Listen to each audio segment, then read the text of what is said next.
How's everybody doing tonight? I ain't even gonna throw no stats out. I'm not gonna do, try to come up with numbers. I'm not gonna come up with excuses. I'm not even gonna, you know, express how, angry as a Browns fan, cause how it just seems like we always get these certain type of, supposedly NFL professional football players that don't want to, either they quit or they just don't, put any effort, or they just can't play. It's one of the three. If you ask me, I think, since they got the bag, since most of the defensive players on that side of football for the Browns, I think ever since they got that bag or their bag, that it's just been, they just all melded in. They all, I guess set for life. What's that, generational wealth and so forth. So yeah, I'm gonna just basically, explain, elaborate how, how much of a joke this is, and I'm starting to think that, most of these sports analysts know what's going on out here, but again, they just have ways of,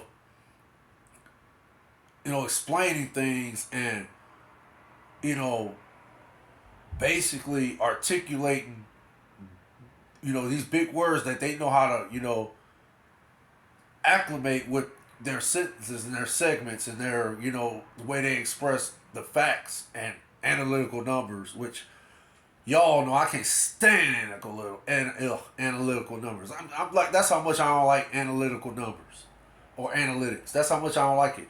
I get so frustrated with that word analytic that, and its involvement in sports to, I'm, slurring my words. So, I'm going to talk about basically how laughable this season has been for the Browns.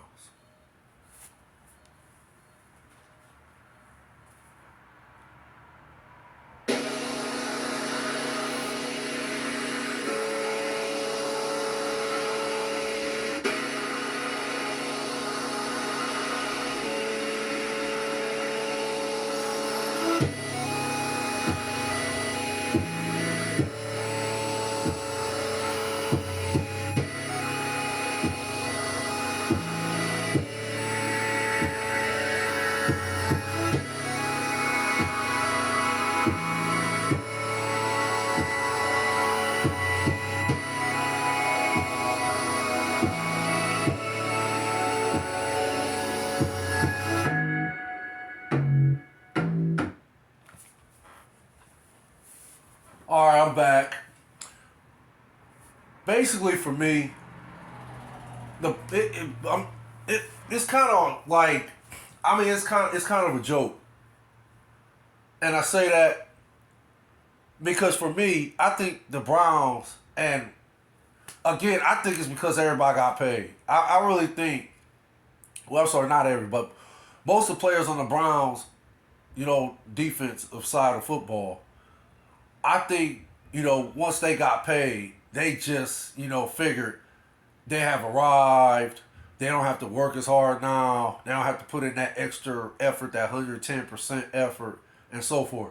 So I think once they, they achieve, maybe it was just a goal. Maybe, some of these, or if not most of the defensive players on that side of the ball for the Browns, maybe that was their goal, to get a bag and be set for life. And okay, who cares what happens after this year? I got paid. I'm good. I'm set for life. I got generational wealth. But again, for me, I just, in my opinion, I just think if you really watch closely that Panthers game, the first game of the season when the Browns played against the Panthers, of course Baker Mayfield, everybody had to hype that up. Okay, but the Browns was cruising. The Browns was, basically on offense. They were cruising. The Browns was making a lot of plays on offense and so forth in that game. And it even came down to where the Browns, I think they scored on one possession, if I can remember. Or I think they didn't score on one possession. Matter of fact, I think they scored and then they turned around and they gave up, I think it was I want to say a 65-yard bomb from Baker Mayfield to that receiver that's, I don't know, I believe is no longer with the Panthers. His name is Robbie Anderson. Okay, they gave up a bomb to him, and then I think they gave up another bomb to that tight end. He was slow as a turtle on the field, and then but they gave up a chunk yard touchdown play to him. But then after that, then they gave up a 65-yard chunk yard play to Robbie Anderson. And if I'm not correct, I think that put the Panthers back in the game. And it was like, I think it was like, gosh, I want to say it was like maybe less than 2 minutes or a little over 2 minutes. I don't know. I know that when the Browns scored, it was, under, maybe it was like a little before 2 minutes or under 2 minutes. I know it was in that area. So, of course, they get the ball and they score quick. But it was like the defense literally just, gave them that 65-yard chunk play to Robbie Anderson, Baker Mayfield to Robbie Anderson. It was almost like somebody paid them to do that or just, I don't know, shave points, whatever you call it. That's what it seemed like to me, because for a defensive breakdown like that, and it was a basic coverage, I believe, and you give up a 65-yard play to Baker Mayfield and to the receiver he threw it to, Robbie Anderson, for y'all to give up a play like that, that told me right there and then that this season is going to be a roller coaster. And, of course, I'm a Browns fan, and I looked at it like, okay, they won. That was cool. Dude, it took a 58-yard field goal from K. York, the rookie, in order for the Browns to win the game, but they won. So I looked at it like, okay, we all make mistakes. This game, the Browns go watch the tape. They're going to learn from this, and they're not going to make that mistake again. Okay, so we go to the Jets game. And, again, the offense puts the Browns up 2 touchdowns. Well, I mean, it had to take 2 scores from the Jets in order for them to even, have a chance to win the game. And basically, the Browns is up 13 points. But still, you up 13 points with less than a minute, with over, I think it was a minute and 22 seconds, I believe. Okay.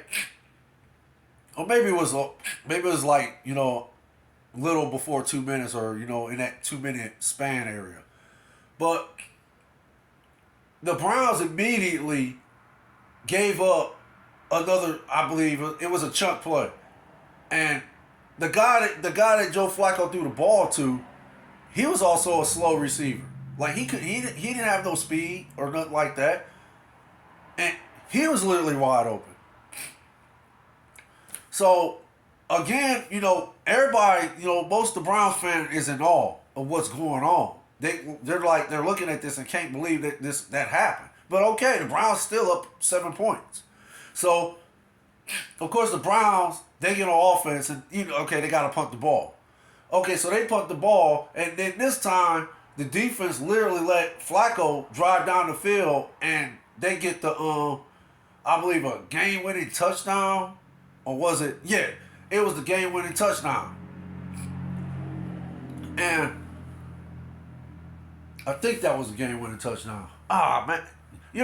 To be honest, I said I want to go do the stats or numbers or nothing like that anyway, because at this point, I don't even care about the Browns season now. I really don't.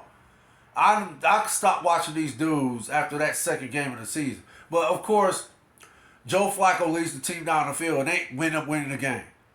Okay, so I knew right there and then the season was over.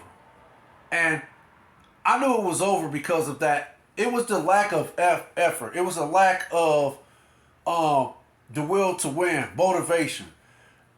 What I saw from that defense was they either just didn't care, they got paid. I don't know whatever that reason was, but that defense told me that game, the second game of the season, that they were done. They didn't want to play this season at all. They wanted to literally sit on the sidelines and just mail it in, tank the season. They didn't want to put in no effort. There was no motivation. There wasn't even no disappointments among each other after that game. It was just basically like most everybody was in awe of it. So like I said, I knew then the season was over. I put out a rough draft audio, I want to say about a month ago, on my opinion on why the season was a failure. The season was done. So fast forward to what's going on now. Yeah, the Browns lost another game, of course, which was obvious they was going to lose. I don't even know why people were hyping it up, saying, what can the Browns do to stop the Miami Dolphins offense? And what can they do to put themselves in position to win this football game? I don't even know why people were, discussing this and why people were, trying to figure out how the Browns is going to win this game, when everybody knew the Browns wasn't going to win for the most part. And, of course, the analysts, I understand they got to get paid. So maybe, I like to think that's why the more I keep thinking about it. They got to get paid. Everybody got to eat out here. So I get that. I'm not tripping too much about that no more either. I used to get upset about it, but I don't get upset about that no more either. Basically, what it comes down for me is everybody know why the Browns season was a failure this year. Everybody know it. It's the defense.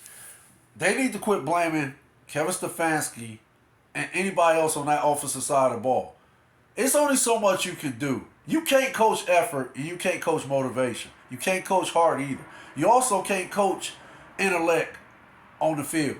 You can't coach it. You can't coach it. Either you have all these intangibles or you don't. And these players on the Browns' defensive side of the ball, with the exception of a few, of course, Myles Garrett is one, but the others, this award, I don't know what his issue is either. The only reason why I'm saying give him another chance, give him another year, is because he was hurt again this year. Yeah, the dude has a history of injuries that keep him out of games for, extensive periods of time. So I would bring him back just to see what he do next year. And I like that Emerson guy. Bring him back. Of course, Myles going to come back. And actually, after that, I don't know who else. I think you should get rid of. I really think you should get rid of the rest. That's just my opinion. I think everybody else got to go on that defensive side of the ball. Special teams, too. Whatever that guy was, Mike Pilfer, whatever his name is. He needs to go because special teams is atrocious, too. The defense is atrocious. Most of the players on the defensive side of the ball is atrocious. And that's special teams. And most of the players on there is atrocious. So the coach on a special team, get rid of it. Hey, I understand you can't do it now. It's late in the season. But as soon as the season's over, there should be a headline saying, Mike Pilfer just got fired. Joe Woods and Mike Pilfer just got fired. That should be the article as soon as the Brown season is over. That should be the article that comes out, first and foremost. To give the Browns fans some hope that this organization is trying to do what they can do to put a product on the field that we can be proud of as Browns fans. That we can look and be like, okay, we got a winning team out here. We got a chance to win the Super Bowl.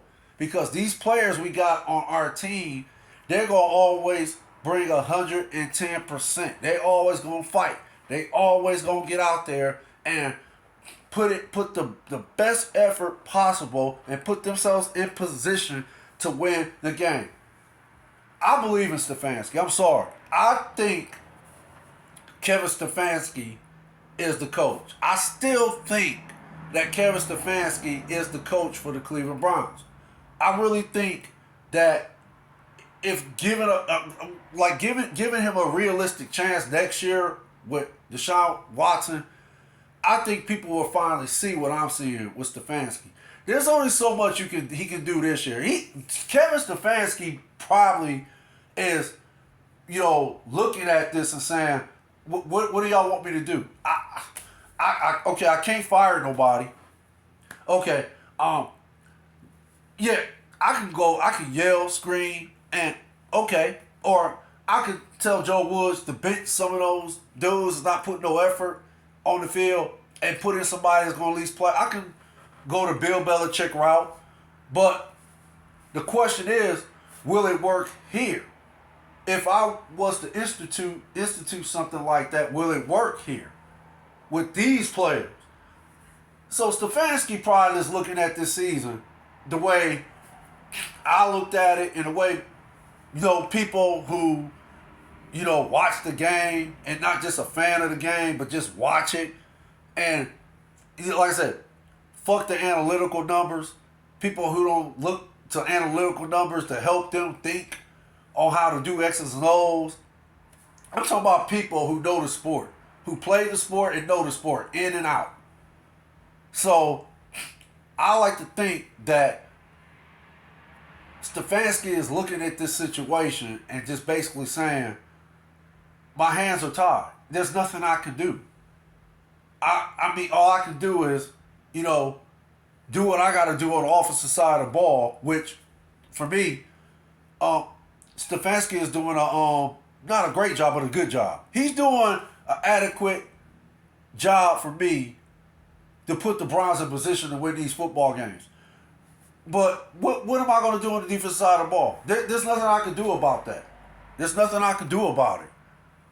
And this thing about Nick Chubb's not getting enough carries, everybody wants to use that as an excuse too, and I think that's a joke because I think Stefanski, and I could be wrong about this, I'm not saying I'm right, but I think Stefanski is putting Nick Chubb in a position not to get injured, not to get a significant injury that's going to cost him games next year. I think he's like, wait, what you want to call it? Load management? They do it in basketball. What's the difference? Because nobody, really talks about it in football. This is why nobody thinks to say this word. I think Kevin Stefanski is load managing Nick Chubb, if you ask me. The season is done. They can't, with that the way the defense is playing this year, they're not going to win no games, or not too many games. I don't even think they can beat the bottom feed teams now with that defense. So what's left to do? Why would you run Nick Chubb in the ground and risk this man getting injured? Risk this man getting a significant injury to a point where he can't play games next year, or even worse, his career is over. So why would you even put this man in position with that type of defense they have? I think Stefanski is low managing Nick Chubb because of that atrocious defense. As simple as that. The defense is appalling. It's appalling. So I think that's why Nick Chubb is not getting that many carries. I think Kevin Stefanski is, smart enough and kind enough to realize, why am I going to put my best player in harm's way? Which it makes complete sense to me. It'd be a different ball game if the record was flipped and the Browns are 6-3 and the defense was playing, was playing, at a stout at a stout level. Then okay, I think Nick Chubb would get a certain amount of carries to where, yeah, the Browns will be in position to win games, or he will be able to get more carries in games. So, I mean, for me, no. Why would you do that to Nick Chubb? Why would you risk injury when the defense is playing so poorly and so lethargic? Not enthused. They're not bringing. It's just to me, it just seems like they're taking this tank the season, and for whatever reason they're doing it, I can't explain it. I don't know why they're doing it. I don't know why this is happening. I don't know why a lot of people do a lot of things they do in today's society regardless. I don't get it. And I'm telling you right now, I will never get it. But, I mean, it is what it is. So, no, I knew the Browns was going to get their heads beat in. I knew it. And I knew they was going to put the type of effort that they've been putting on defense the whole season. I knew it was going to happen. Why watch someone get their ass whooped and you know it's going to happen? Why watch it? Why watch it? It's a waste of my time. I can find another game. I watched the damn Vikings and Buffalo game instead of the Browns, and guess what happened? I got treated to a game in which it gave me an old school gridiron like feel. The football I used to watch in the 80s, the way they used to play football, like nose to nose, fist to fist, hands on the field, defense shifting, offense is flowing, both quarterbacks showing out. Both defenses is getting at it. Like they literally fighting out there. Like it's a war. That's the type of game I saw between Minnesota Vikings and the Buffalo Bills. The game came down to inches, literally. And that's how Buffalo lost the game. They lost the game off of inches. So yeah, for me, that's what the game came down to. So basically, again, for me,